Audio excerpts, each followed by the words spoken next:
सिद्धिराज सगळे झेरॉक्स घेतलेत ना? हाव ना, आता तू नको इतकी काळजी करूस. सगळ्या ओरिजिनल कागदपत्रांची झेरॉक्स घेतली, इतकंच नाही तर सगळ्या झेरॉक्सची मी फाईल सुद्धा केली. कोर्टाने काही मागितलं आणि आपल्याकडे ते नाही असं होणारच नाही. बरं सिद्धिराज, आपल्या घरचं कोण कोण येणार आहे? नाही म्हणजे कोणी अजून पोहोचलंच नाहीये. त्या काय पोचल्या त्वरित तात्काळ ताबडतोब. भावनात आहे सिद्धू दादा. बरा एक भावनात आहे. मस्त लढ. ते समोरच्या वकिलाची ना सुट्टीच करून टाक. अगं करणारच आहे ती. आपली भावना कमी बोलते, पण बोलली ना की समोरच्याची बोलती खरंच बंद करते. आज येते करणार आहे ती. खूप खूप शुभेच्छा भावना. बहिणी तू एकटीच आलीस? आई नाही आली? खरं तर आईच येणार होत्या, पण आईंवेळी म्हणाल्या की त्यांकी भाऊजींना त्या अशा अवस्थेत नाही पाहू शकणार, म्हणून घरीच थांबल्या. आजी जवळही कोणीतरी थांबायला हवं ना. मलाच जाऊन ये म्हणाल्या.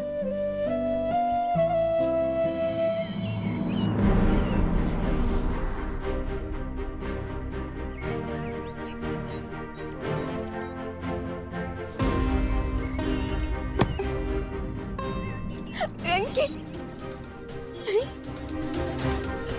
वेंकी भावनात आहे.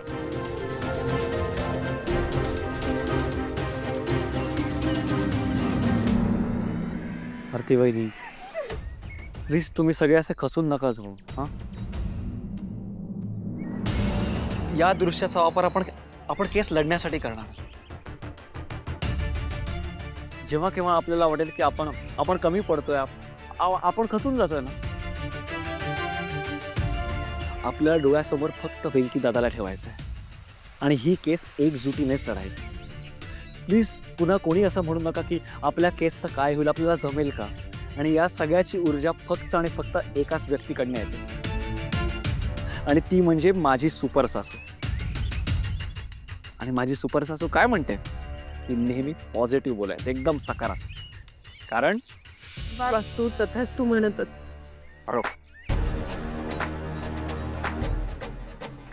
वा काय स्पीच दिलं.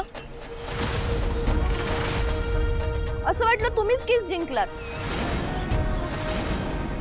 काय ना कोर्टामध्ये ना असं डायलॉग नाही चालत. तिथे प्रूफ लागतं जे तुमच्याकडे नाहीये. बघूयात ना कुणाकडे काय नाहीये ते. आज कोर्टात गेलं की कळेलच, तेव्हा बघू कोणात दम आहे.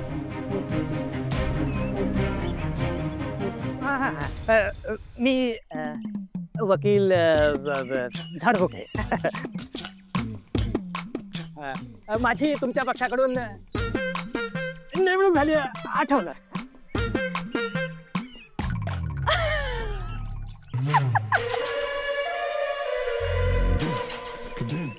अच्छा हो का? वा म्हणजे कालिंदी धर्माधिकाऱ्यांची फक्त हवाच केलीत तुम्ही आणि केस लढायला यांना बोलवलं.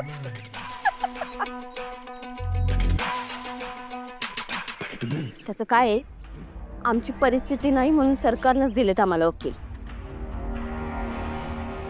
आता बघू आत कोण काय बोलतोय ते.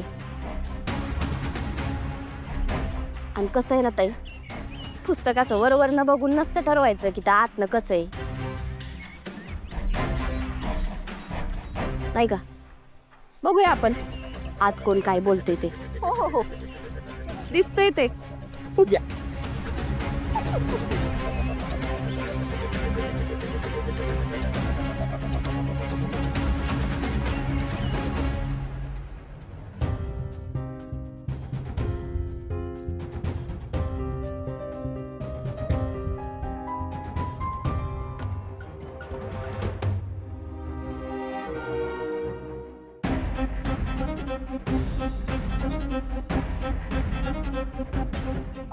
सर तुम्ही बोलू नका. तुम्हाला मी मागच्या वेळेस सांगितलं होतं तुम्ही कोर्टात बोलू शकत नाही.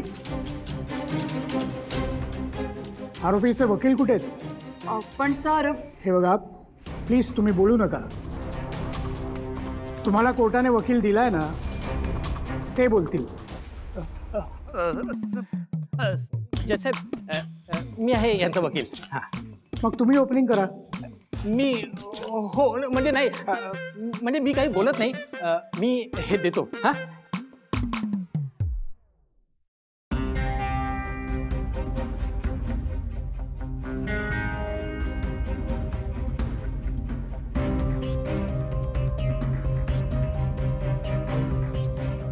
आरोपी व्यंकटेश यांची आर्थिक परिस्थिती वाईट असल्याने त्यांना त्यांच्या निवडीनुसार वकील नेमणं शक्य नाही.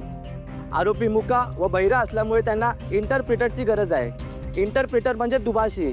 स्वतःच्या निवडीनुसार नेमणं त्यांना आर्थिकदृष्ट्या शक्य नाही आणि कोर्टाने नेमलेल्या या दोन्ही व्यक्तींवर आरोपीची बाजू विश्वास ठेवू शकत नाही.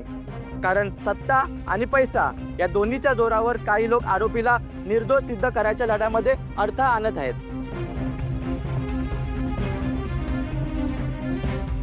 न्यायालयावर अशा प्रकारे प्रभाव टाकण्याचा प्रयत्न करणं किंवा न्यायालयाने नियुक्त केलेल्या प्रतिनिधींच्या प्रामाणिकतेवर शंका घेणं हा एक अत्यंत गंभीर आरोप आहे.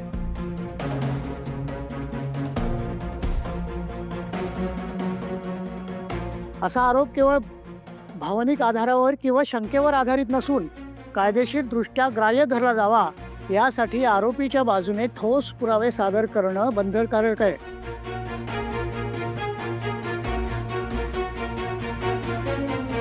न्यायाधीश महोदय, आत्तापर्यंत भावना गाडे पाटील यांनी कोर्टामध्ये जशा खोट्या गोष्टीच सांगितलेल्या आहेत तशा खोट्या गोष्टींमध्येच भर पाडणारा हा आरोप आहे. खरं तर एखाद्या मूकबधीर व्यक्तीला जर स्वतःच्या बचावासाठी स्वतःचा वकील नेमता येत नसेल तर सन्माननीय कोर्ट त्याला स्वतःचा वकील नेमून देतं. त्यांनी केलेले हातवारे कोर्टामध्ये सगळ्यांना समजावेत यासाठी कोर्ट त्याला इंटरप्रिटर देखील देतं, म्हणजे दुभाषी देतं कोर्ट त्याला. मग या सिच्युएशनमध्ये एखाद्या बहिणीने आपल्या भावाची केस लढण्याचा प्रश्न येतोच कुठे? वास्तविक परिस्थितीमध्ये आरोपी व्यंकटेश यांनी स्वतः पोलीस स्टेशनमध्ये जाऊन कबुली जबाब नोंदवलेला आहे, सही केलेली आहे, अंगठा दिलेला आहे. मग जेव्हा कोर्टामध्ये ही केस उभी राहते तेव्हा ते मी निर्दोष आहे, मी निरपराध आहे, माझी मुक्तता करण्यात यावी या प्रकारचं कुठलंही याचनापत्र त्यांनी दिलेलं नाही. किंबहुना मी हे स्टेटमेंट कुठल्या तरी दबावाखाली येऊन केलेलं आहे असं देखील ते कबूल करत नाहीत.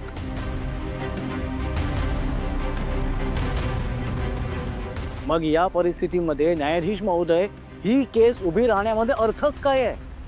तुमच्या आशिलाने या दोन्ही गोष्टी अजून कोर्टात का नाही सादर केल्या? सर ते न्यायाधीश महोदय, मला हेच सांगायचं, यांच्या केसमध्ये काही तथ्यच नाहीये. त्यांच्याकडे हा पुरावा नसला तरी पुराव्याचा अभाव कुठलीही गोष्ट सिद्ध करत नाहीये. ठीक आहे न्यायाधीश महोदय.